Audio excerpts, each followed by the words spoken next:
A crossover event like no other before it that radically changed the status quo and continuity elements in the DC universe, but instead of using parallel realities or other time-warping gimmicks, delivered a hard-hitting, dramatic story about dark conspiracies in the Justice League. This is Identity Crisis. Hi, I'm Peter Franson from christiangeekcentral.com and Spirit Blade Productions. Welcome to Essential Issues, where I talk about my favorite DC comics of the past that are still affordably available today, blabbing about why they are special to me, and what, if anything, they have to say about the essential issues of real life. Now, warning, this series does freely contain spoilers, but I think even spoiled, the stories I feature are still well worth reading. We've arrived now at the 7-issue DC Comics event series Identity Crisis, which I will be reflecting on in 2 parts, with this installment focusing only on issues 1 through 3. So let's get into it. So starting with issue number 1, I mean, if we look at the cover, we see a classic picture of some of the early Justice League members smiling and posing together, but the frame of the picture, the glass is shattered, there's blood spattered over it, and this already communicates kind of what this series is going to be about. It's about taking what we once thought we knew about DC Comics and its characters and the kind of shiny veneer of the DC universe, and kind of exposing something more jagged, and the realization that there's something rougher underneath than what we might see smiling at the surface. We start with 2 fairly kind of C-list characters in the DC universe, the Elongated Man and, it's either, I think it's Firehawk. And they are staked out on a rooftop watching some kind of black market deal that's about to go down. And as they're talking, we kind of get to know them a little bit more, specifically Elongated Man. A lot of people confuse him with Plastic Man, and so this is kind of like an opportunity that the writer takes to reintroduce us to him.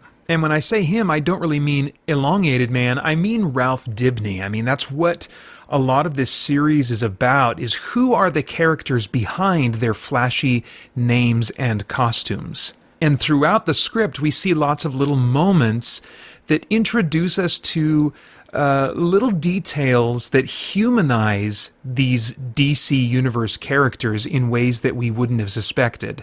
For example, at one point in the conversation, Ralph turns to Firehawk and says Green Arrow has a bald spot. That's why he wears the hat. Now, is that retconning? Was there actually a bald spot in the character Bible for Green Arrow before this moment?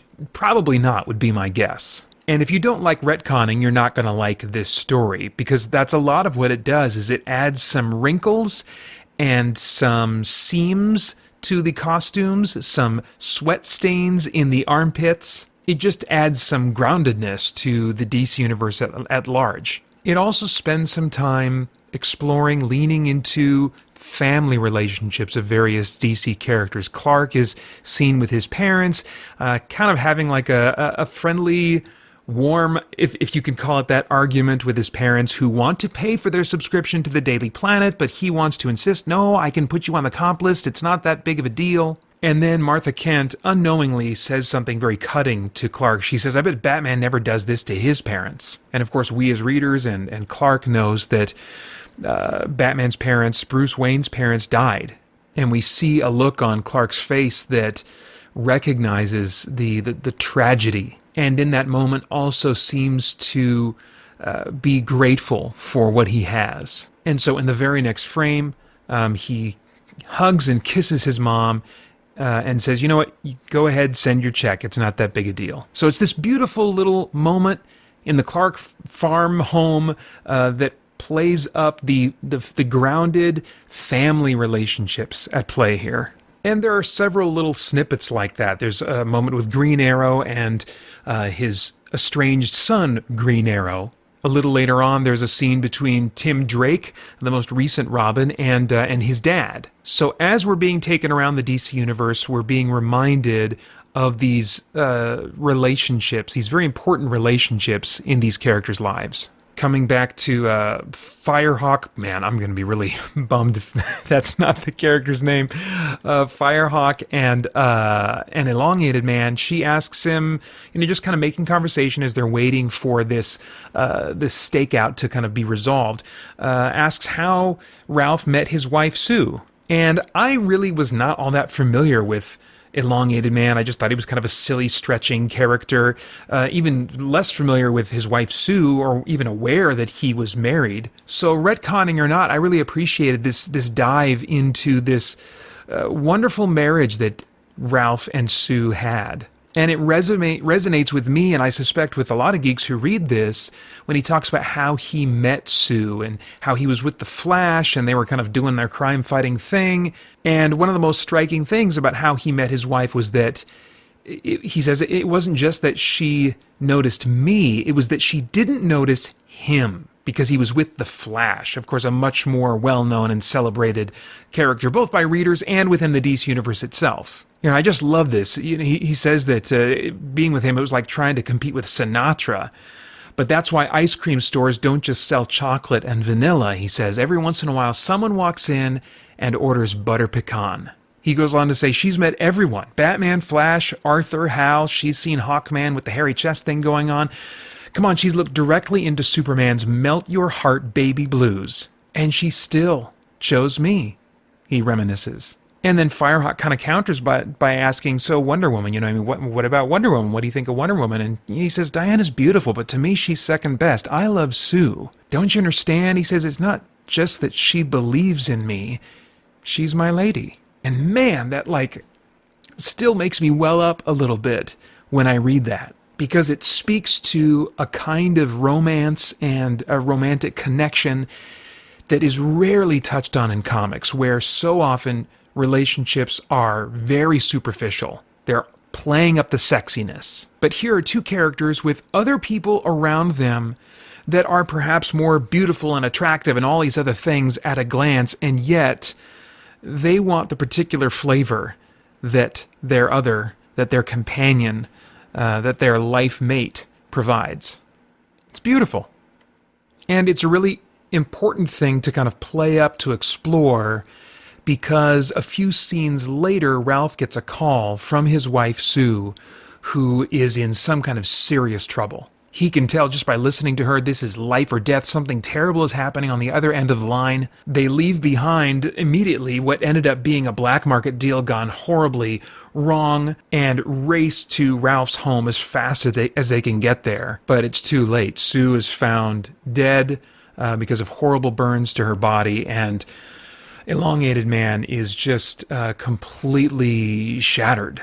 And at this point, it begins kind of playing out like a murder mystery, because in the panels where we see something happening to Sue, we only see what's happening to her, not who is doing it. And so the hero community is coming together to try and figure out what happened and who killed Sue Dibney. Batman investigates the crime scene, bringing all of his expertise to bear, and Ollie, or Green Arrow, kind of follows up to the crime scene. Batman has left a note for him and calls him Ollie on the taped-up sign that he leaves there. Ollie, crime scene's done, results soon, just don't touch anything, he says really in bold.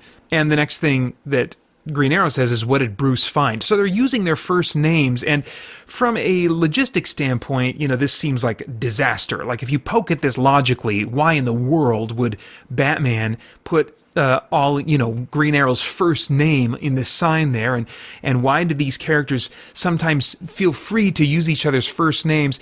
And I think this is, yes, you could poke at that logistically. But I think maybe the logistical problems with that are won over or overcome by what the story gains from having these characters use each other's first names, which had been done in some stories up to this point, but I feel like this story really leaned into these characters referring to each other by their first names, which became much increasingly common in comic books in DC after this point. Constantly reminding us as readers that these are real people. Not real people, obviously, but you get what I'm driving at. It takes these characters that have these incredible abilities and reminds us that that emotionally they are just as fragile as we are, just as vulnerable to a very different kind of harm. As Ralph gets up in the memorial service, the caption says that he's silent for the first 30 seconds. And it's got several panels with very little going on, just other characters watching on in silence with tears coming down their faces. The Atom just very briefly and quietly says, "Come on, Ralph." Then the caption says, 1 minute. 1 minute passes in silence. Green Arrow mutters, "You can do it, pal." And Hawkman mutters, "Be strong." All this time being given to this very emotional scene here. And ultimately, he doesn't pull it together and have some great inspiring words. He says, I can't, I'm sorry, and he falls apart. Both emotionally and physically, he has trouble holding his form together. And so the Elongated Man here is actually this great kind of metaphor for us as the worst parts of life hit us like a freight train and we just completely feel like we're dissolving. So then, after the funeral, driven obviously by emotion and their loyalty to Sue and to Ralph, all these Justice Leaguers go off in teams in a bunch of different directions across the world, hunting down all the suspects for who could have done this fire-based kind of murder. And as they all go off, there's a handful of Justice Leaguers that quietly stay behind. Once everyone's gone, there is a secret private meeting between these remaining heroes. The Atom, Hawkman, Green Arrow, Black Canary, and Zatanna meet with the Elongated Man, Ralph Dibny, something that was apparently planned, and hunched over, still grieving, but pulling it together and his emotions turning from grief to focused anger. Ralph says, "Come on, Z, we all know who did this. We never put it in the League archives, but we were all there." So as readers, we're like, whoa, what's this? Something that they all know, that something that's been swept under the rug from the past of the Justice League, that these guys know about, that the other Leaguers don't know about. Why would they sweep it under the rug? What could this possibly have to do with Sue's death? In the final panel, an enraged Elongated Man turns to the others and says, "Help me find Dr. Light." So starting into issue 2 now, these heroes that are evidently part of some kind of a buried conspiracy are going to go out and find Dr. Light at this point. I guess I should go ahead and say I'm not planning on revealing who done it, because who committed the murder in the story is actually the least memorable thing to me. If you couldn't tell already, what interested me the most is the very character-driven storytelling, the retconning, the different elements that really changed, in my memory, how DC comic stories in many ways were written going forward from here. Anyway, before these heroes head out to find Dr. Light, Hawkman notices that someone has been eavesdropping. His appropriately hawk-like vision picks out the Flash, who has been vibrating at a super fast frequency so as to make himself invisible. And this is the Flash Wally West specifically. Green Arrow deduces that Kyle Rayner, the current Green Lantern at this time, was probably with him, and says, "Kyle, I see you too," which was actually a bluff, but it did get Kyle to reveal himself. Anyway, both Wally and Kyle now have been overhearing this conversation, and they want to know what the heck is going on. What have these guys been covering up? While these heroes try initially to keep things under wraps, Wally basically threatens to go and get Superman or Batman to bring into this conversation. And so they relent and begin to relate to Wally and Kyle what this big mystery was from the past that they have kept buried for so long. It was a time years ago when the Justice League was stationed on the orbiting satellite headquarters, and Sue Dibny had been alone on the satellite. Dr. Light initially broke into the satellite to do something else, had some other agenda, but then discovered Sue there, and his agenda changed in a very menacing way.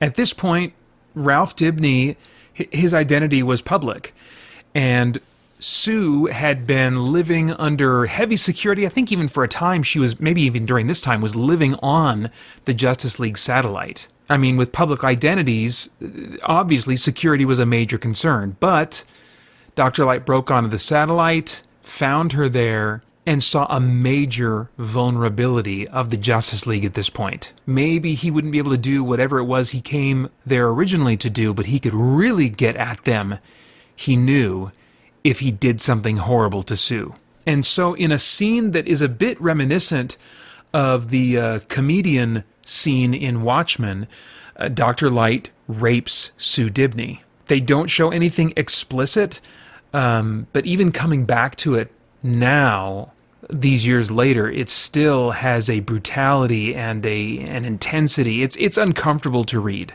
I would guess that a number of readers did not like Identity Crisis because of how it kind of almost Watchmanizes the DC universe. And I can appreciate that concern or that dislike. Honestly, if all DC superhero stories were this dark and this heavy, I would have lost interest in reading them too. But what this story did was to establish that with the main characters, not in the Vertigo line of DC Comics, but with the main bright, primarily colored Justice Leaguers, this kind of story could happen. This kind of evil could exist.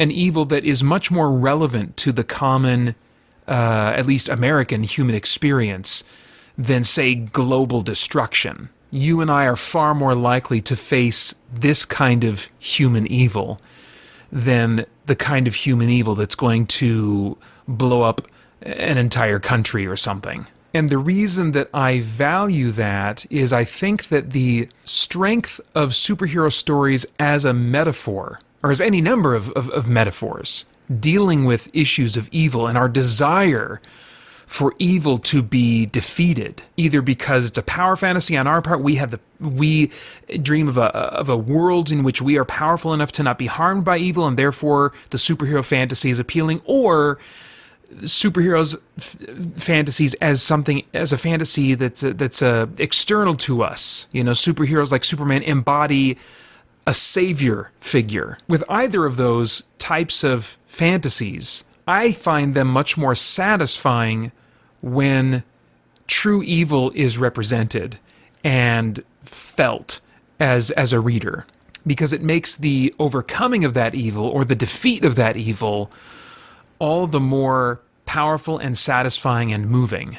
So again, I don't want these kinds of stories all the time in DC Comics, but having them every once in a great while to remind us that this kind of evil is out there, is a threat, is a problem that ultimately needs to be dealt with in some way, is valuable to my experience as a comic book reader. So these Justice Leaguers, including Zatanna, Black Canary, Hawkman, Barry Allen, the Flash at that time, Green Arrow, Green Lantern, they all arrive, but after it's too late to save Sue Dibney from what Dr. Light did to her. Elongated Man and the Atom are there too, and Elongated Man actually delivers the knockout blow to Dr. Light. Appropriate, given it was, his wife that was just raped. And so all the heroes look to him like, how's he going to react? What is this going to do to him? And all he can do is wrap his arms around his wife and say, I've got you, you're safe. Which in the aftermath just feels empty. How could she ever feel safe again? They were too late. She's not safe. The unthinkable has already been done to her. Wally interrupts the story at this point, and he's like, I don't get this. I fought Light half a dozen times in the Titans, and he was always like a moron. And these heroes inform him, well, he wasn't always that way. So we go back to the story, and Dr. Light is in chains created by Green Lantern, but threatening now the League. And he's like, listen, I'm going to do this to all of you guys. You think you got me? You think you've got me beat? I'm coming for all of your loved ones. He notices that there's a bulge of a wedding ring under the Flash's costume. He's like, oh, you got somebody special at home? He has found it. He's found the chink in their armor. And from a point of realism, of course these villains would take advantage of this. If they could figure out who these heroes were in their private lives, who was dear to them, of course they would go after them. So a story like this is really just exploring things that at some point comic book fans have noticed themselves or complained about themselves, like, well, wouldn't they do this? Oh, well, if it was really happening in the real world, wouldn't this be the case? But for whatever reason, maybe because the comics are giving us enough enjoyment that we're just willing to excuse and set aside some of those things of realism. We really, as geeks, embrace a very selective realism. If we're getting what we want from our entertainment, then we're content to say, okay, but whatever, I don't care about these other elements of realism not being present. So selectively here, they're just taking one idea and saying, okay, well, what if we didn't allow ourselves to just sweep this aside? What if we faced the reality that, of course, villains would go for the loved ones of the heroes that they cannot defeat? So then the heroes have to decide, well, how are we going to prevent that from happening? And Hawkman suggests that Zatanna basically go in his mind and, as he says, clean him up a bit. So obviously this is a controversial move. Green Arrow, Black Canary, and Green Lantern Hal Jordan are against the idea of monkeying with his mind, apart from maybe getting him to simply forget certain details or something. Hawkman is proposing that we actually change his personality so he is less menacing, less evil, less threatening, less truly nasty. And the Atom and Zatanna side with him, leaving Barry Allen, the Flash, to break the tie with his vote. Well, we cut away from this part of the story to see that Dr. Light, in present day, is now on the run. He has come to a hidden secret satellite base formerly used by the Injustice Gang, finds some other villains, and he's looking for help. We can possibly assume at this point that he knows that somehow he's got a big target on his face because of what happened to Sue, because of her murder. We cut back to Wally, who, he knew Barry better than almost anybody, and he says that there's no way Barry voted to mess with Dr. Light's head like that. But Green Arrow points out it was less than 6 months after Iris, Barry's wife, died, and she was killed by the Reverse Flash. So it was a controversial decision, even among the heroes that carried it out. And I think what they point out with Barry here helps us to deal with the fact that some of these beloved heroes would make this choice. Now, at the end of the day, Hawkman and the Atom and Zatanna are not as beloved or recognized as Green Lantern, Green Arrow, and even Black Canary. But I think fans of those characters might still, to a degree, rightly object. Hey, these are heroes. These are the ones we look up to. They would never make this kind of decision. And I think what they do with Green Arrow's line here in saying that, well, Barry cast the vote to do it it was less than 6 months since his wife had been killed by a supervillain. Now, does that mean that Barry never regretted that decision? I think there's room to believe that he absolutely regretted being a part of that. That maybe all of these heroes did. It's not that what they were feeling, what Barry was feeling about the death of Iris, justified this decision. I suspect in the writer's mind, if Barry were alive at this point, he would say, no, my feelings about what happened to Iris do not justify what we did. We were wrong to do what we did. I think he would write Barry as saying if Barry would have been alive at this point. So the writer, I don't think, is trying to justify to us as readers that this was a good and right action. I think, intentionally or not, though, what he is doing is revealing that we as humans, we struggle to figure out how to bring about justice. And in the end, we will fail. That even a league of justice fails, ultimately, to bring about true and perfect justice. And so even if a story like this maybe tarnishes our heroes, I think it reminds us of a very valuable truth, that we need someone external to the human race, perfect and far above us, to come and bring true justice. And as Christians, of course, we can take the conversation to a very worthwhile place from there. So anyway, they monkeyed with Dr. Light's personality, and suddenly he kind of became this relatively harmless goofball of a character that we as readers have kind of known him to be, as a relatively harmless, kind of mustache-twirly type of villain. Well, Wally kind of lets him have it, and he says, that was your best, a magic lobotomy? You might as well have put the full ice pick in while you were at it. And Green Arrow's kind of a little defensive. He's like, easy, kid. But Kyle Rayner chimes in and says, well, he's not wrong, Ollie. I mean, even if it was the only time you guys messed with someone's head. And after that line, we see a knowing look between Green Arrow and Black Canary. Kyle sees it too and says, what? And then Green Arrow just basically plays it straight with him and says, what makes you think it was the only time?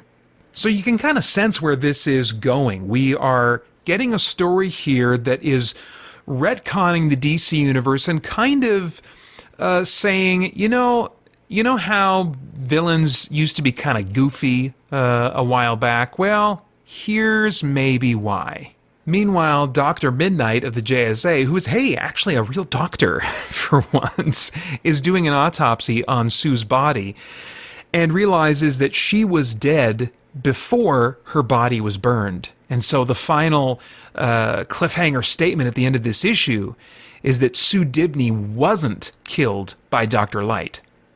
Now looking at issue 3, this is where the Justice League is trying to hunt down Dr. Light, but are met by Deathstroke standing right in front of him. Evidently, Dr. Light paid Deathstroke some obscene amount of money in order to protect him from the Justice League. Now, up to this point, Slade Wilson, Deathstroke, had certainly been a significant player in the DC universe. I knew of him. Mostly I knew him as a Titans villain, but I wasn't really familiar with, I hadn't read hardly any material that he appeared in until here. And it just looked like the writer was taking the opportunity to prop him up as an A-list villain. And I think that this moment can probably be credited with the popularity of this character going forward from here. This really seemed to be a spike in his popularity because basically he faces off against a half dozen or so core members of the Justice League. And I'm not going to spoil it by giving you a blow-by-blow through the whole thing. I think it's one of the great reasons to read this issue. But they play up the fact that he's kind of like Captain America, he's got like super soldier levels of strength, but his main thing is that his mind is super enhanced. He uses the mythical 90% of his brain instead of the apparent 10% that the rest of us use, right? And so even going up against the Flash, he's able to take him out or be a threat because he can anticipate what he's going to do. I'm trying to remember if the character Prometheus from JLA had made an appearance at this point. Prometheus's whole thing was that he could anticipate and prepare countermeasures for every member of the Justice League, even though he himself was basically a normal guy. And Prometheus was kind of a one-hit wonder in the world of DC villains, and it feels like they were trying to give that concept to a villain that had been around longer and that would likely be around for a lot longer.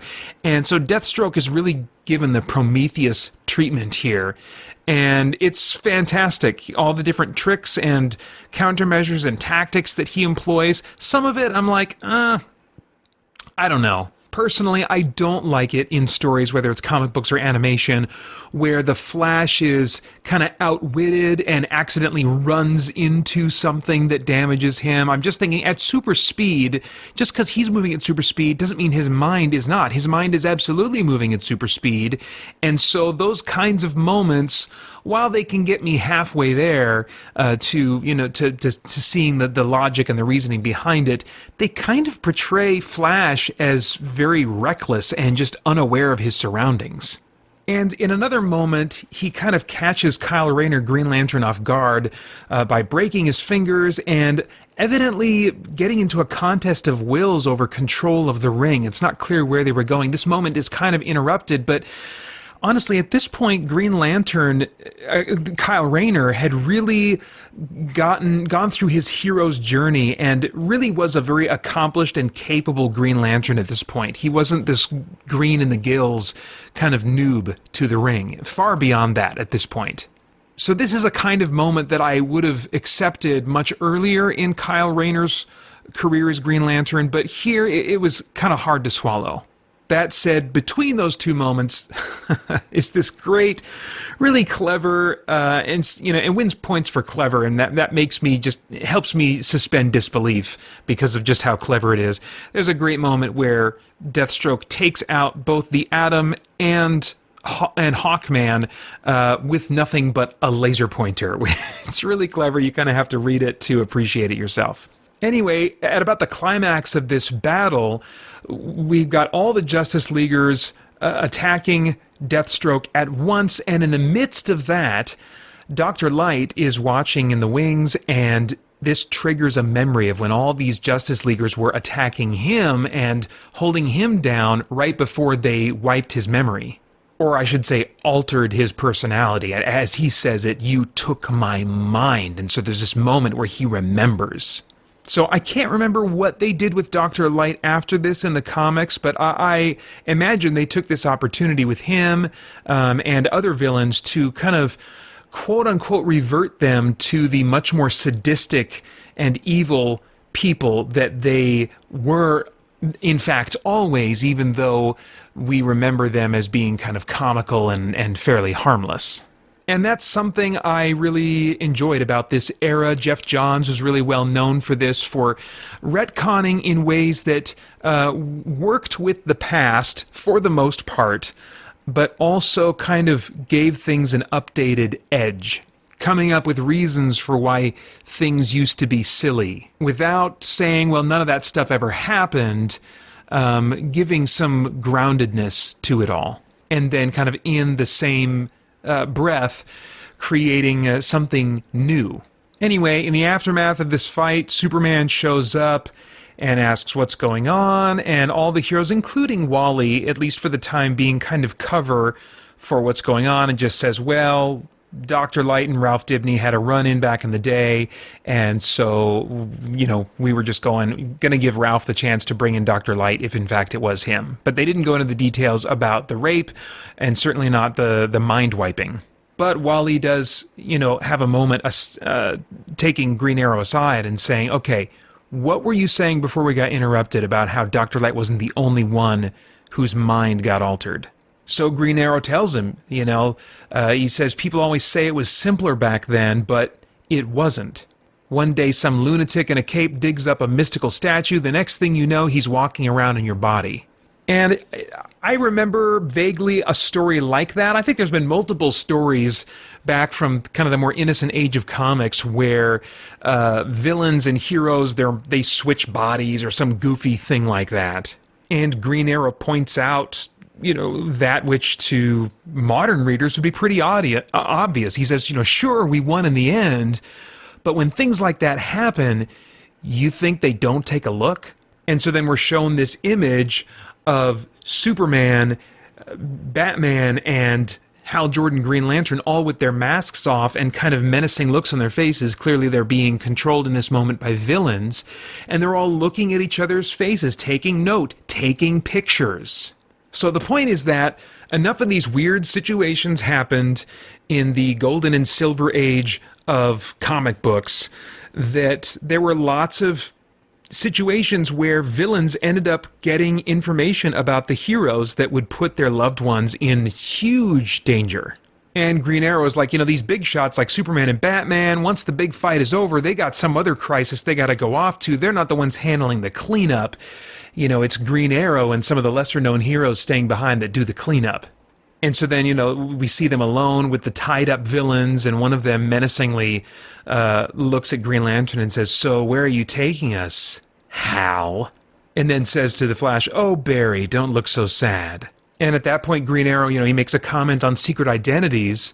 He says, people make fun of secret identities, wondering how we kept them up for so long. It's because we worked at it. All those years, it wasn't coincidence. And in this, we see a panel of Felix Faust, a sorcerer in the DC Universe, casting a spell and seeing a vision of Clark Kent. So what they're suggesting here is that there's just too much power going around in the DC, among DC villains. There's too many crazy situations that we've been in for these secret identities to have been kept secret.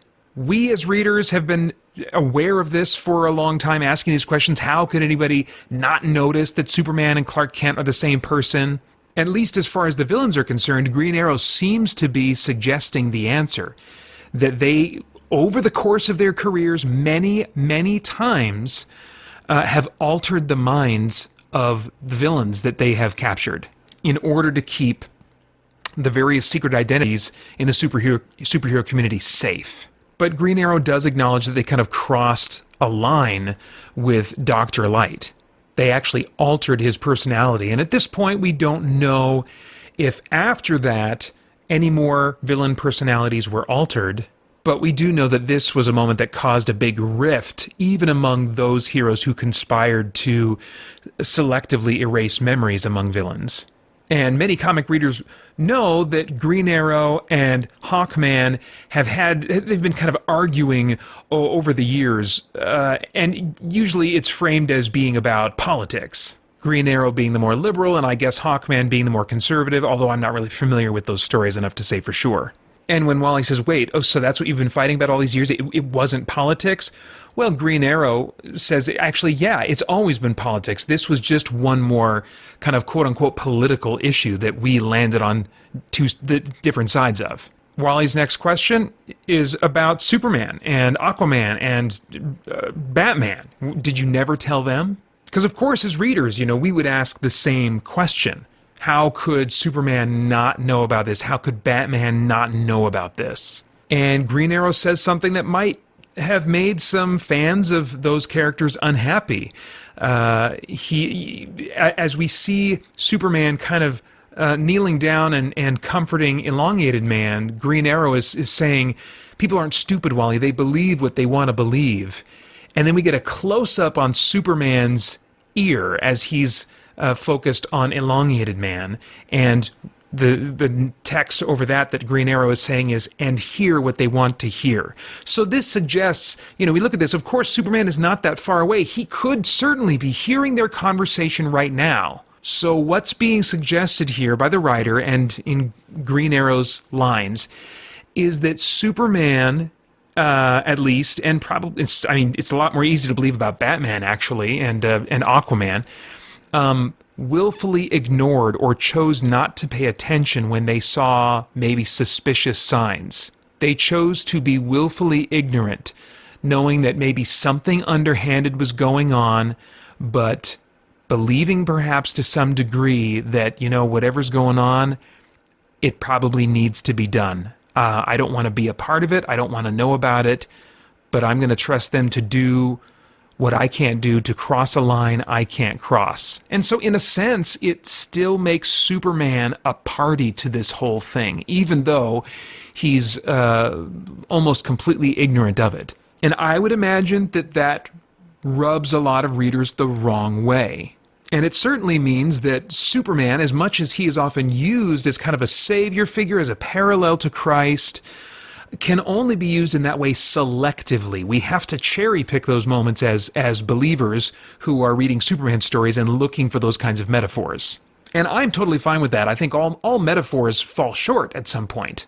And so what I see here in the value in this kind of story is, okay, well, yes, we can only selectively have Superman as this pristine Messiah parallel, but in exchange for only being able to have that selectively, we have reaffirmed what I said earlier. We see reaffirmed here the need, even in the DC universe, even in this world filled with these superpowered beings, the need for ultimately a judge who is above all of us, who is morally perfect, because we cannot bring about perfect justice ourselves. Ultimately, every single one of us is corrupt to some degree and in some way.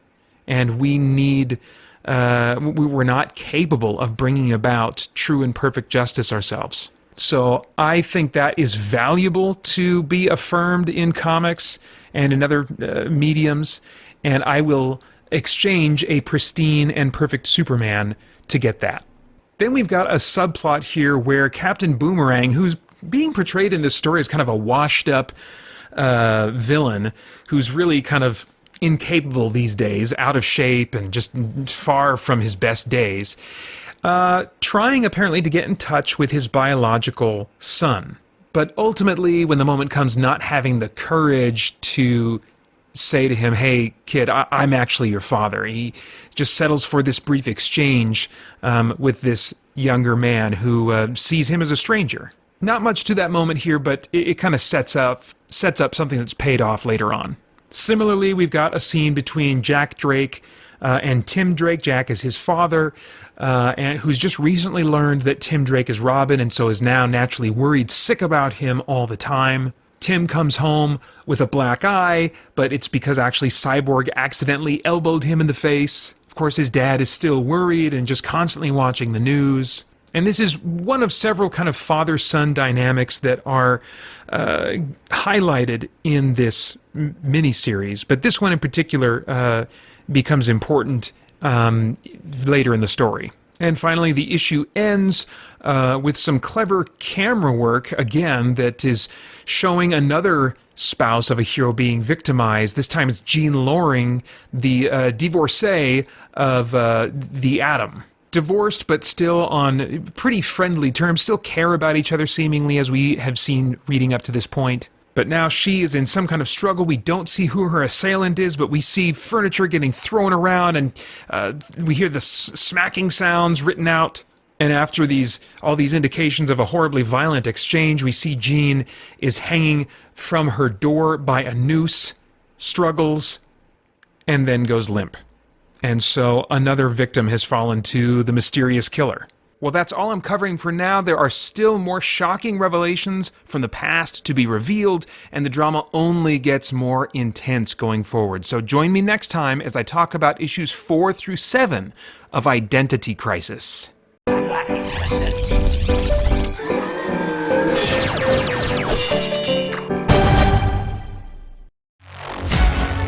you believe in the supernatural?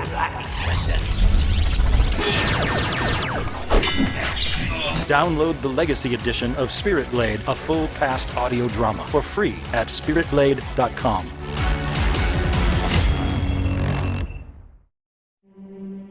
The future. A world where the quest for truth has ended, and where those who believe in it are running out of time. The Shader will bring hell to Earth for thousands of years, and billions will be doomed forever. Once that attack ship gets here, we're glitched.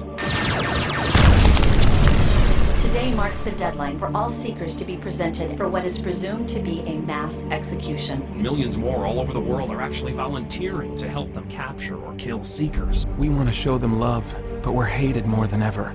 Sometimes with good reason. Aren't you tired of Seekers being the only ones that tolerance can't tolerate? It's people like you they can't tolerate. I want them to seek the truth, but you make Seekers look like monsters. Are those Seekers? They've got bombs. Everybody get down! And the harder we try, the worse it all gets. Shot division, kill them all! I can't understand why the Only is allowing this to happen. The Only has a plan. He's in control. If he's in control, how is it not all his fault? Why are we not blaming him? Can it really be worth what we'll have to sacrifice? Brothers, stand your ground and die for Christian!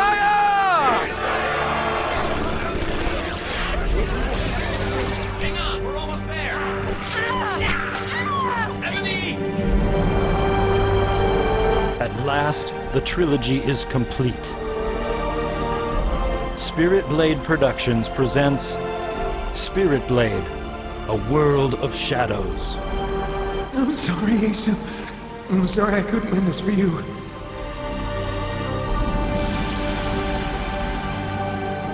For more information, visit spiritblade.com.